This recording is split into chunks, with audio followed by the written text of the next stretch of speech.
राजा हुए। एक बार राजा दुष्यंत शिकार खेलने के लिए गए। तब वह कण्व ऋषि के आश्रम में पहुंचे। वहां पर उन्होंने एक सुंदरी कन्या को देखा जिसका नाम था शकुंतला। दुष्यंत जी ने पूछा कि देवी आप कौन हैं? तब उन्होंने कहा कि मैं विश्वामित्र और मेनका की पुत्री हूँ। कण्व ऋषि ने मेरा पालन पोषण किया, इसलिए मैं क्षत्रिय कुल की हूँ।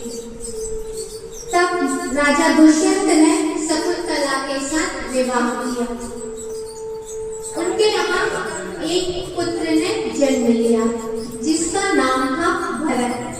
वह बड़े प्रतापी थे। जन्म से ही उनके हाथ में चक्र का चिन्ह था और पैरों में कमल का चिन्ह अंकित था। वह इतने प्रतापी थे कि बाल्यावस्था में ही बड़े बड़े शेरों को बांध लिया करते थे और फिर उनके साथ खेला करते थे।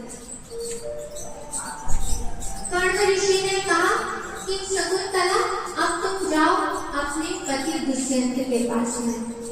तब शकुंतला पहुंची दुष्यंत जी के पास में। तब उन्होंने अपनी पत्नी और पुत्र को स्वीकार करने से मना कर दिया। उस समय आकाशवाणी हुई कि राजा दुष्यंत यह तुम्हारी पत्नी शकुंतला है और यह तुम्हारा पुत्र ही है। अब तुम इनका पालन पोषण करो।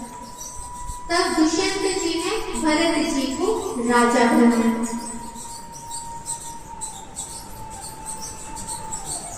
उन्हीं के वंश में जब भरत जी का विवाह हुआ, उनकी 3 रानियां थी। उनसे जो पुत्र उत्पन्न हुए, भरत जी ने कहा कि यह जो पुत्र है यह मेरे अनुरूप नहीं है। तब रानियों ने सोचा कि यह जो पुत्र है यह राजा के अनुरूप नहीं है, तो कहीं राजा पुत्रों के साथ हमारा भी परित्याग ना कर दे। तब रानियों ने अपने ही पुत्रों को मार डाला।